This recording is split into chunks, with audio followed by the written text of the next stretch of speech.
This Farm News video is brought to you by Crystal Flash.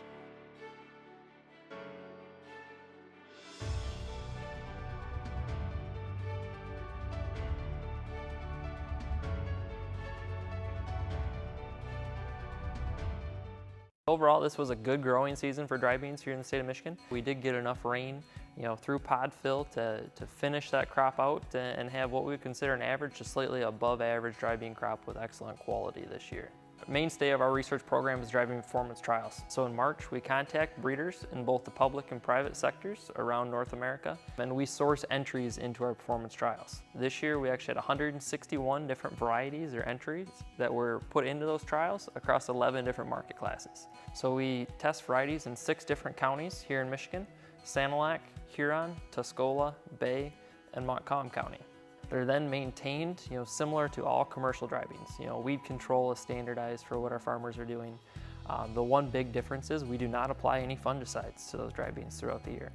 And the big target that we're not applying fungicides for is white mold disease.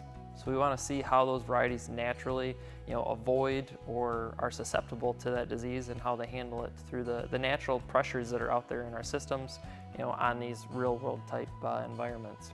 Dry beans are then allowed to naturally mature throughout the season. We do not desiccate the majority of our trials to allow that natural maturity of the plant to see how that plant really comes down, because one of our target traits of interest is dry down.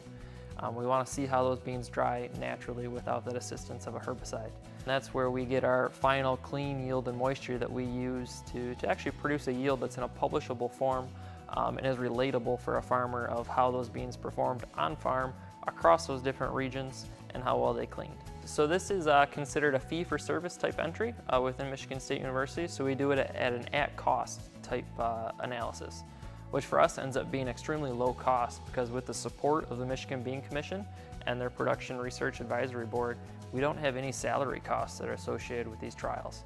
So it allows us to have a really low cost, efficient type variety screening program for our breeders across America, and allows us to, at the end result, have more information available for our growers than if we did have those additional costs. If you go into your browser and you Google E3465 and MSU, you'll pull up the Michigan Dry Bean Performance Trials for 2022, an easily accessible PDF that you're able to print.